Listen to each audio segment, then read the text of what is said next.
এই হচ্ছে আমার মঞ্জুলা পথস। আমি এই সাইড থেকে দেখাচ্ছি কারণ এই সাইডের পাতা পুরোপুরি সবুজ হয়ে গিয়েছে। শুধু এই পাতাগুলো দেখলে কেউ আসলে বুঝতেই পারবে না যে এটা মঞ্জুলা পথসেরই একটা অংশ। এই যে মঞ্জুলা পথসের জায়গায় জায়গায় এরকম গ্রিন পাতা এসেছে।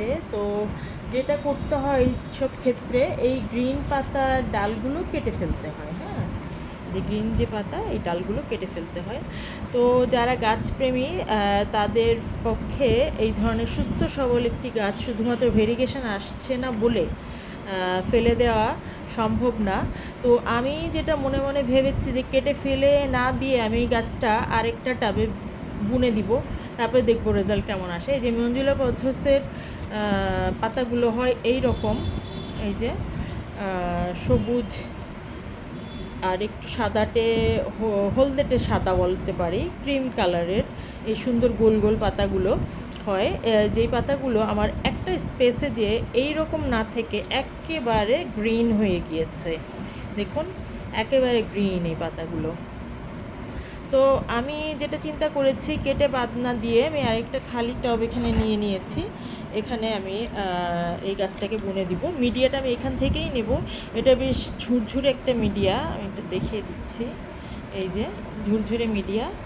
এক্ষেত্রে ড্রেনেজ হোল না থাকলেও, ড্রেনেজ হোল থাকলেও এখানে আলাদা করে ইটা বা চারা যেটা আমরা দিয়ে দেই এখানে, বা কোনো পাথর দিয়ে এখানে ওয়াটার ড্রেনেজটা করে দিই, সেক্ষেত্রে এই ক্ষেত্রে আমি এটা করব না ভাবলাম।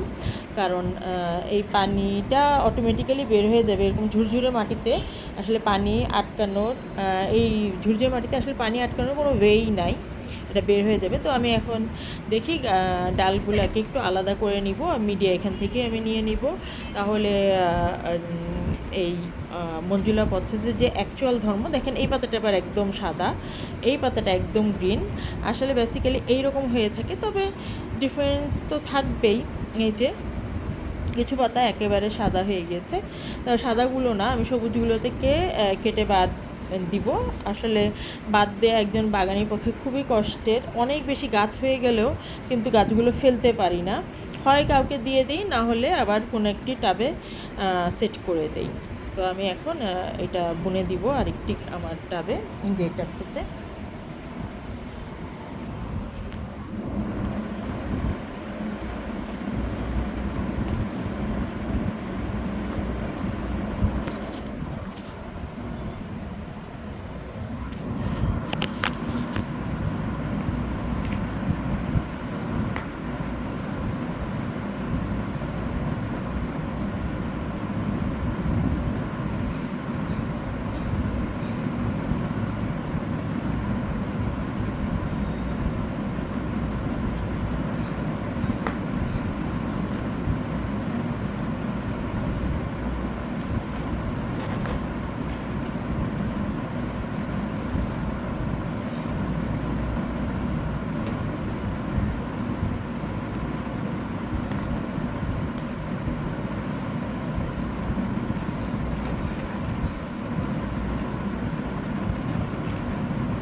এই তো অলমোস্ট হয়ে গিয়েছে।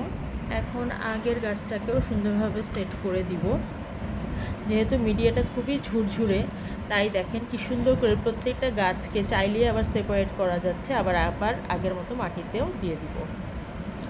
এই যে প্রত্যেকটি গাছ দেখেন এক একটা ঝাড়ের মতো হয়ে আছে, গাছগুলো কি সুন্দর হয়েছে। জাস্ট দুটো গাছ মিউটেশন হারিয়েছে, এজন্য আলাদা করে দিলাম। এখানেও কিছু পাতা গ্রিন হয়ে আসছে, আবার একটু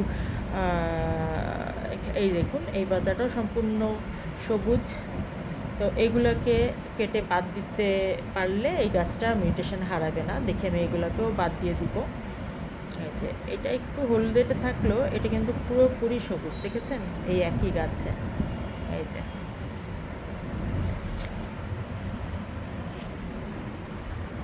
দেখেন কি সুন্দর এই মিডিয়াটা, এটা একটি কি সুন্দর ঝোপালো গাছ দেখেন। কিন্তু প্রত্যেকটা মিডিয়া থেকে খুব সহজে আলাদা করা যায়, মিডিয়ার সঙ্গে শক্তভাবে শিকড়গুলো আটকে যায় না, এতে গাছগুলো খুব সুন্দরভাবে বৃদ্ধি পেতে পারে। মিডিয়াটা সবসময় এরকম ঝুরঝুরে ব্যবহার করার চেষ্টা করবেন।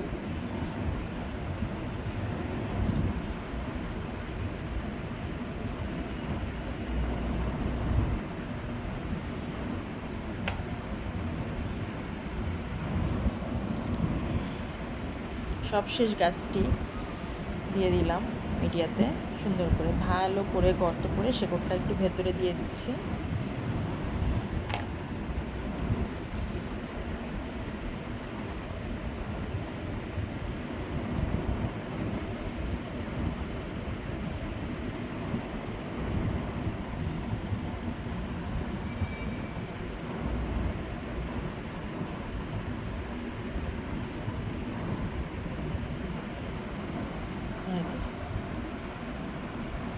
একটু ফাঁকা আছে, তবে এটা খুব শীঘ্রই ভরে যাবে ইনশাল্লাহ।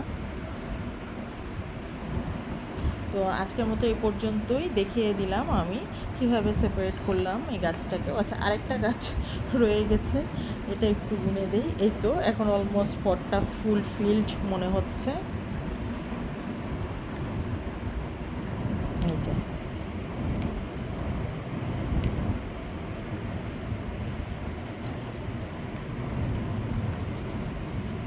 ঝুরঝুরে মাটিতে কিন্তু, মাটি মানে মিডিয়াতে কিন্তু আসলে ওভাবে কিন্তু আপনার পোকামাকড়েরও আক্রমণ হয় না।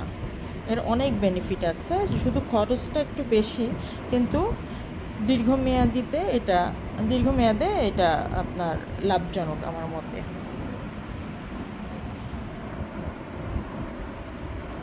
আর এখানে আলাদা করা আমার ভ্যারিগেশন হারানো মঞ্জুলা পথসের একটি অংশ,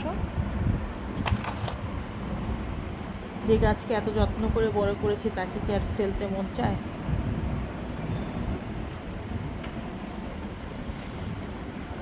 এই যে চাইলে এখান থেকে অনেক চারা করা যাবে, কিন্তু আমি দেখি আলটিমেট রেজাল্টটা কী হয় এই গাছটা।